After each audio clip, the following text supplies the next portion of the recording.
નમસ્કાર, આપ જોઈ રહ્યા છો સ્પાર્ક ટુડે ન્યૂઝ। પાટણ જિલ્લાના રાધનપુર ખાતે રાધનપુર શહેર કોંગ્રેસ અને મહિલા કોંગ્રેસ દ્વારા સહી ઝુંબેશ હાથ ધરવામાં આવ્યો છે। રાધનપુર શહેરના લોકોના વિચારો રજૂ કરવામાં આવ્યા છે।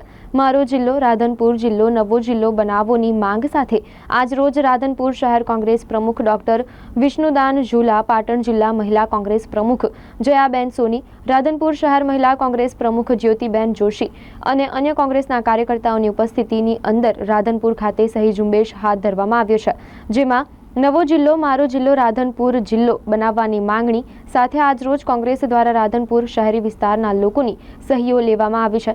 લોકોની અંદર રાધનપુર જિલ્લો બને તેવી લાગણી અને માંગણી ઉઠવા પામી છે। આજરોજ રાધનપુરને જિલ્લો બનાવવા માટે મારો જિલ્લો રાધનપુર જિલ્લો આ સૂત્ર સાથે રાધનપુર વિસ્તારની પ્રજા રાધનપુર જિલ્લો બને તે માટે સહી ઝુંબેશ કરી રહી છે।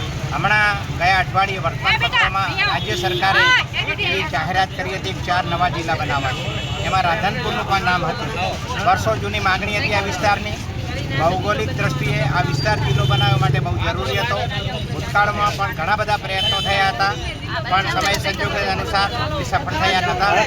હવે રાજ્ય સરકારે જ્યારે આ ઇનિશિયેશન લીધું છે ત્યારે આ વિસ્તારની પ્રજામાં ખૂબ જ ઉમળકો જોવા મળે છે। તમામ લોકો ખૂબ ખુશ છે કે રાધનપુરનો વિસ્તાર જિલ્લો બનવો જોઈએ। તમામ ભૌગોલિક અને સામાજિક દ્રષ્ટિએ અને આર્થિક વિકાસ જો કરવો હોય આ વિસ્તારનો તો રાધનપુર જિલ્લો બનવો જરૂરી છે। આ વિસ્તારના હજારો યુવાનો બેરોજગાર છે, ત્યારે એમને રોજી માટે બહાર જવું પડે છે। જો રાધનપુર જિલ્લો બને તો આ વિસ્તારને આવા યુવાનોને અહીંયા રોજગાર મળે, ઘણો બધો વિકાસ થાય, જમીનમાં વિકાસ થાય, ખેડૂતોનો વિકાસ થાય અને સરહદી જિલ્લો હોવાને કારણે આ વિસ્તારમાં વિશેષ ગ્રાન્ટ આવવાને કારણે આ વિસ્તારનું સંરક્ષણની દ્રષ્ટિએ પણ ખૂબ જ મહત્ત્વ છે। રાધનપુરનું ખાસ મહત્ત્વ એ છે કે 50 કિલોમીટરની એરિયામાં લગભગ 6 થી 7 તાલુકા આવે છે અને ઇન્ફ્રાસ્ટ્રક્ચર એટલું બધું સારું છે। આ વિસ્તારમાં કંડલાથી પઠાણકોટ સુધી હાઈવે જાય છે, રેલવેની હારમાળ છે, અહીંથી પાલનપુરથી કરીને પોરબંદર સુધીનો નેશનલ હાઈવે છે, રાધનપુર જંકશન છે, રેલવેથી જોડાયેલું છે, નર્મદા કેનાલ આવી ગયેલી છે। પણ માત્ર જિલ્લો આવે તો આ વિસ્તારનો આર્થિક વિકાસ કરી શકાય। આર્થિક રીતે આ પછાત વિસ્તારને ખરેખર આ જરૂરિયાત છે અને આ પ્રજા આ સમાચાર જાણીને ખૂબ આનંદિત થઈ છે।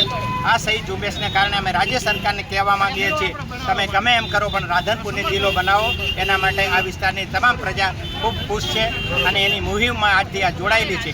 આ કારણ માટેથી અમે રાધનપુર શહેરમાં આજે સહી ઝુંબેશ કરી છે। આના પછી વારાઈ, સાંતલપુર, સમી તાલુકામાં પણ કરશું, થરામાં પણ અમે જઈશું અને તમામ સરપંચશ્રીઓને વિનંતી છે, તમામ સામાજિક સંસ્થાઓને વિનંતી છે કે આ મુહિમમાં આપણે જોડાઈએ અને રાધનપુર જિલ્લો બને। બીજો કોઈ પણ જિલ્લો બને એમાં અમને વાંધો નથી, પણ રાધનપુર જિલ્લો બને એવી આ વિસ્તારની માંગણી છે। આ તમામ સમાજો આમાં સાથે છે, તમામ સંસ્થાઓ સાથે છે અને તમામ પ્રકારનું ઇન્ફ્રાસ્ટ્રક્ચર રાધનપુર જિલ્લો બનાવવા માટે છે। તો રાજ્ય સરકારની અમારી વિનંતી છે કે આ મુહિમને તમે સફળ બનાવો અને રાધનપુરને જિલ્લો બનાવો। એ જ વિનંતી માટે અમે આજે અહીંયા એકત્ર થયા છીએ।